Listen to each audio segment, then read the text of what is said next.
लोकसभा चुनाव 2024 संपन्न हो चुके हैं और अब वक्त है नई कैबिनेट के बनने का।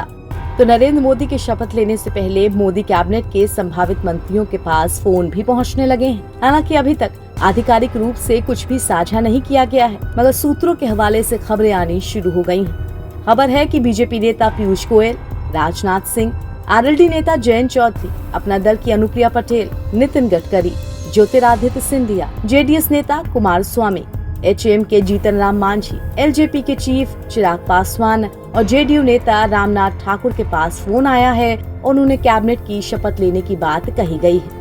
बता दें कि चिराग पासवान की पार्टी एलजेपीआर ने बिहार में 5 सीटों पर चुनाव लड़ा था और 5 पर ही जीत हासिल की। चिराग खुद हाजीपुर से चुनाव जीते, वहीं नितिन गडकरी भी नागपुर से चुनाव जीतकर संसद पहुंचे हैं। गडकरी लगातार 2 बार मोदी सरकार में मंत्री रहे हैं, वहीं जेडीयू सांसद रामनाथ ठाकुर राज्यसभा के सदस्य हैं। अब बात अनुप्रिया पटेल की।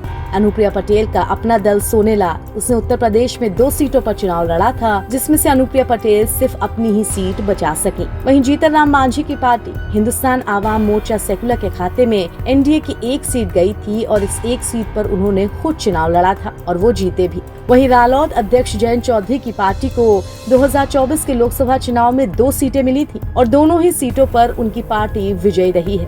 वहीं जयंत चौधरी खुद राज्यसभा सांसद हैं। उम्मीद जताई जा रही है कि ब्राह्मण चेहरे के रूप में जितिन प्रसाद को भी शामिल किया जा सकता है। इसके अलावा पश्चिम यूपी से दलित चेहरे के रूप में एसपी सिंह बघेल रिपीट हो सकते हैं। वहीं नए चेहरे के रूप में जाटव समाज के अरुण सागर को जगह मिल सकती है। इस बार उत्तर प्रदेश से बीजेपी के 33 और एनडीए के कुल 36 सदस्य जीते हैं। ऐसे में हरियाणा, महाराष्ट्र जैसे चुनावी राज्यों को प्राथमिकता देते हुए यूपी का प्रतिनिधित्व कुछ घटने की संभावना है, क्योंकि यहाँ से संख्या बल भी घट चुका है। ब्राह्मण कोटे से 2 मंत्री चुनाव हारे हैं।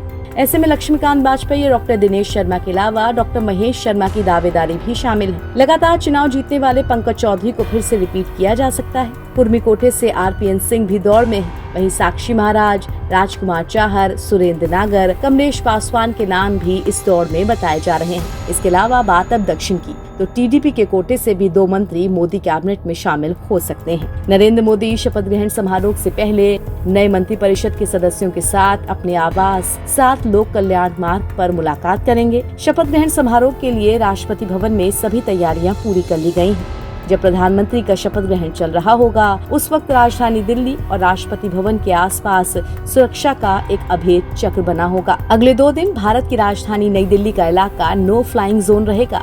दिल्ली पुलिस के 3000 जवान, अर्धसैनिक बलों की 15 कंपनियां, एनएसजी, एसपीजी और इंटेलिजेंस विंग के अधिकारियों की तैनाती भी की गई है। शाम 5 बजे से मेहमानों का राष्ट्रपति भवन पहुंचने का सिलसिला शुरू हो जाएगा। शपथ ग्रहण 7:15 बजे पर होगा। एनबीटी ऑनलाइन की रिपोर्ट।